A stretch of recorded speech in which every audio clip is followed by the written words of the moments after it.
Eric, donc vous représenterez l'entreprise Segula.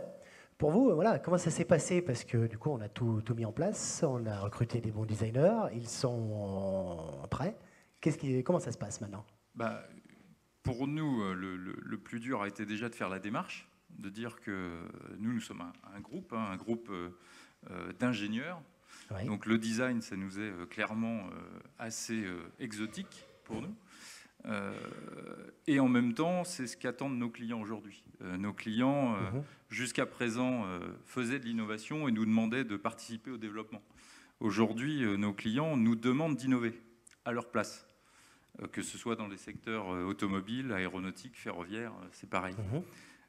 Donc il fallait pour cela que nous-mêmes, nous choisissions et nous faisions la démarche de bouger de l'intérieur. Donc d'évoluer. Et pour cela, j'ai saisi l'opportunité, grâce au pôle de compétitivité e-trans, sur le transport et la mobilité, de m'associer à d'associer ma région, mes collaborateurs et mes agences à cette démarche. Donc la démarche a été évidemment, dans un premier temps, comme l'a expliqué Caroline, de recevoir des designers chez moi. Pour la première fois, donc? Bah oui, pour la première fois, de leur faire visiter, de leur expliquer ce qu'on faisait. Donc vraiment d'ouvrir les dossiers, de tout mettre sur la table. On avait une idée évidemment très très précise de ce qu'on voulait faire avec le designer, hein. On est des ingénieurs, donc on savait qu'on voulait un produit ou un service, plan, ouais. Voilà, TGV du futur. On était parti bille en tête. Et évidemment, au bout de 1 à 2 séances, on a été complètement bousculé. On a été complètement chamboulé et on a complètement changé d'orientation. Les designers nous ont fait changer d'orientation en nous disant que globalement, nous faisions déjà de l'innovation, puisque comme tous les grands groupes d'engineering, nous avons nos propres projets de RI internes, avec des belles réussites. Mais nous ne savons pas la mettre en valeur. Nous ne savons pas la mettre en valeur, c'était le premier constat. Et le deuxième constat, ça a été, et en plus, vous ne savez pas que vous appliquez une démarche d'innovation. Donc l'idée était de dire, ça peut être intéressant de travailler sur cette démarche de design management pour en faire un process, une méthode de travail de démarche d'innovation. Le designer qui vous aide à systématiser effectivement ces démarches du quotidien. D'accord. Vous en êtes où actuellement dans l'étape? Vous avez maintenant qu'on a été bien bousculé, on essaie de reprendre nos esprits. Donc pour l'instant, on s'est calmé. Par contre, on sait que ça phosphore derrière, que le groupe des designers au complet a travaillé en workshop. Et donc on attend avec impatience les prochains workshops où en fait, donc au mois d'avril, où les entreprises vont travailler entre elles déjà et avec les designers sur des scénarios, jeux. J'ai pas encore bien compris ce qu'on allait faire, mais de toute façon, ça sera forcément très intéressant. D'accord. Donc vous voyez un avant-après quand même l'arrivée de cette action dans votre entreprise. Oui. En dehors de moi-même qui avait une petite sensibilisation au design management, l'intérêt pour moi a été d'inclure et d'incorporer dans la démarche différents niveaux de mes collaborateurs pour leur faire prendre conscience de l'intérêt de la démarche, de l'intérêt d'incorporer le design dans une démarche d'innovation, dans des projets qu'on pourrait soumettre à nos clients. Et également, on voit la transformation que cela apporte directement dans leur façon de réfléchir en tant qu'ingénieur, encore une fois. Combien de collaborateurs ça représente et combien de clients vous imaginez après retoucher directement On a commencé à 2, hein, il faut commencer toujours très modestement. L'idée, c'est qu'on arrive à diffuser auprès d'une dizaine de mes collaborateurs. Hein. Aujourd'hui, sur la région Nord, j'ai à peu près 160 collaborateurs qui travaillent directement chez les clients ou chez moi sur des projets. Donc si j'arrive à sensibiliser, à diffuser une méthode auprès de 10 relais, j'allais dire, de ma compagnie, ça me permettra évidemment ensuite de proposer des démarches à mes clients, donc les clients de la région Nord, les clients de la région parisienne, évidemment, puisqu'on a des activités un peu plus larges. Bien sûr. Et si ça me permet de porter la démarche auprès des autres agences Ségula de France, puisqu'il y en a un certain nombre, bien sûr. Ça sera évidemment tout bénéfice pour nous. 7000, je crois, c'est ça ? Oui, donc il y a 7000 employés dans le monde, 22 agences en France, présents dans 20 pays aujourd'hui dans le monde. Donc, commencer à 2, finir à 7000, c'est pas mal. Ça commence à être beaucoup, oui. Ouais. Merci. Autre démarche d'intégration design dans l'entreprise, Sylvie. Donc, du coup, vous pouvez nous expliquer la relation qu'il y a eu avec les designers. Oui, alors déjà sur les effets de taille et d'échelle, on est tout petit à côté de mon voisin, tout jeune, puisque la start-up donc, qui s'appelle DFD, c'est les initiales de Dense Fluid Degreasing. Il s'agit donc on met sur le marché et on l'officialise, j'en profite, vous êtes les premiers. Deuxième scoop. J'en profite. Donc nous officialisons la mise sur le marché de cette machine qui est unique, d'après nos réseaux, y compris scientifiques, unique au monde dans cette application. Donc ça sera donc chose faite le 29 avril. C'est une machine innovante. Pourquoi ? C'est une machine qui nettoie les pièces mécaniques dans l'industrie. Il y a aussi d'autres relais de croissance que les pièces mécaniques. Mais pour des raisons de confidentialité, on n'insiste pas trop là-dessus pour l'instant. On est suffisamment occupé avec les marchés de l'industrie, mécanique au sens large, aéronautique, médicale, automobile, et j'en passe, notamment le décolletage aussi, qui n'est pas loin de chez nous. C'est une machine qui a donc pour caractéristique d'être une sérieuse alternative aux solvants chlorés, aux solvants hydrocarbures, alcool, le trichloréthylène, etc. Donc les normes REACH aussi nous aident. On surfe aussi sur cette vague, évidemment réglementaire, mais pas suffisant. Mais évidemment, ce n'est pas l'essentiel. L'essentiel, c'est qu'en fait, on va utiliser une molécule qui s'appelle le CO2, qui est une molécule ambiante dans notre atmosphère. Et nous allons en faire, ça reprend un peu la pub de Veolia, mais une ressource que l'on va recycler. On va utiliser donc ce gaz liquide qu'on a partenarisé avec Air Liquide pour être une offre 100% française.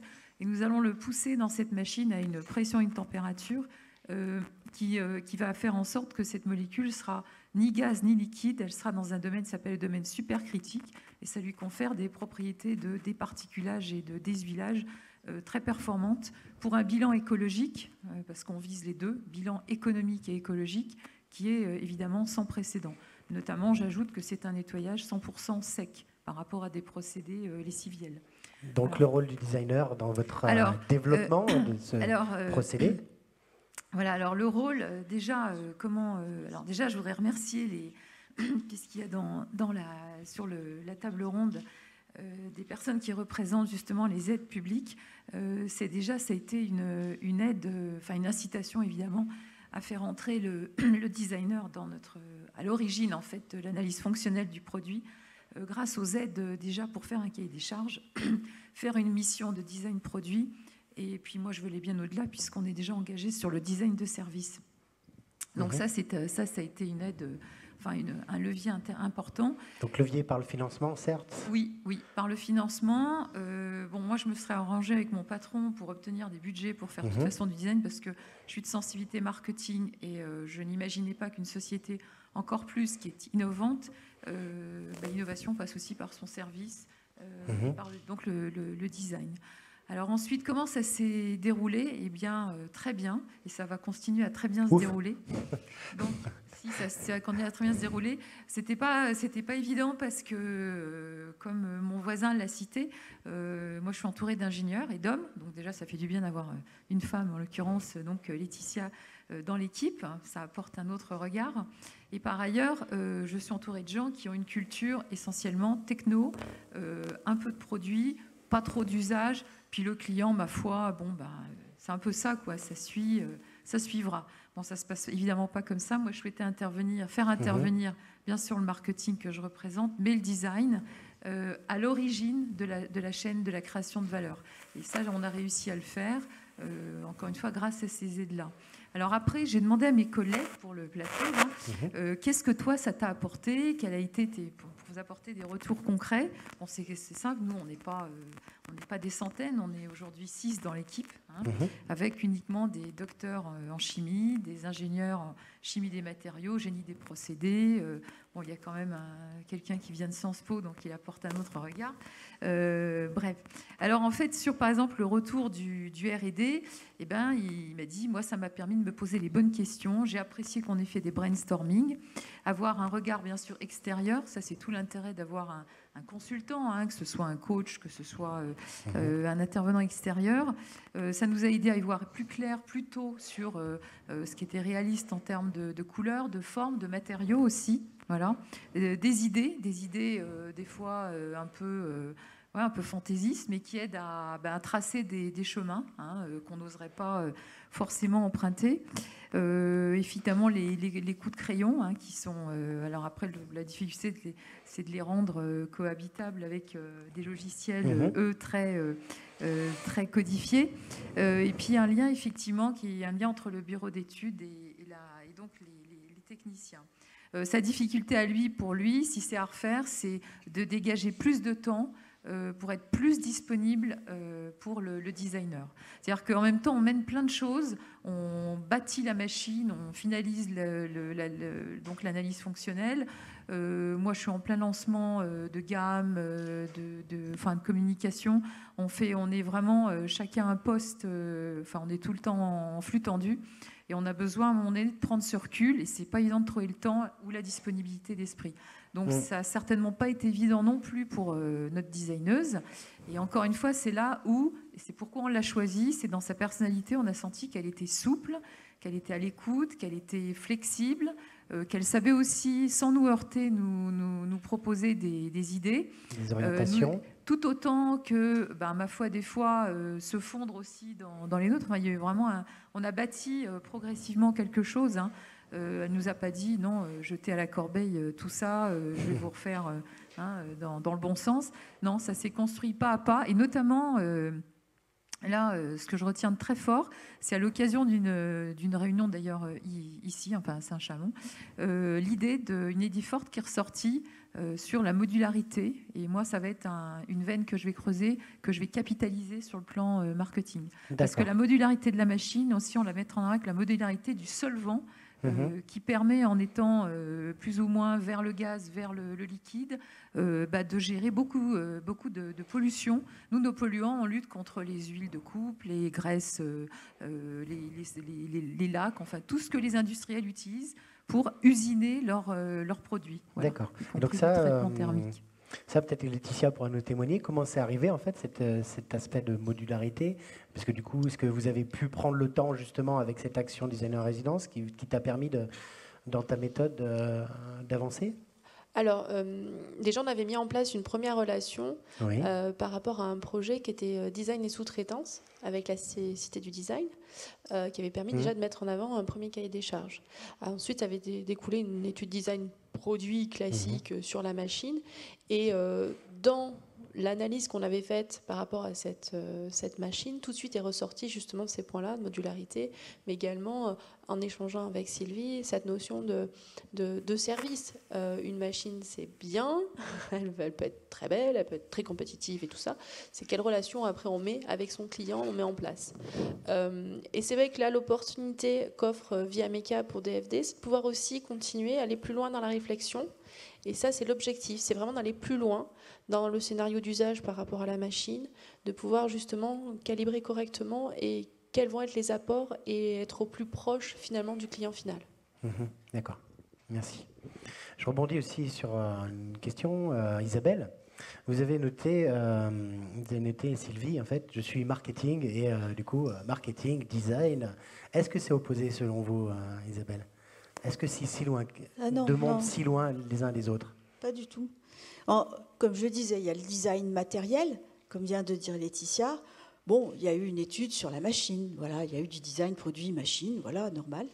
Maintenant, je suis tout à fait de son avis, hein. Comme je le suis depuis des années sur l'innovation technologique. Et si tu trouves pas ton marché, ton innovation, tu la poses sur le bureau et ça fait un beau presse-papier. Voilà. Donc la France ne fait pas sa compétitivité internationale et sa richesse avec des presse-papiers.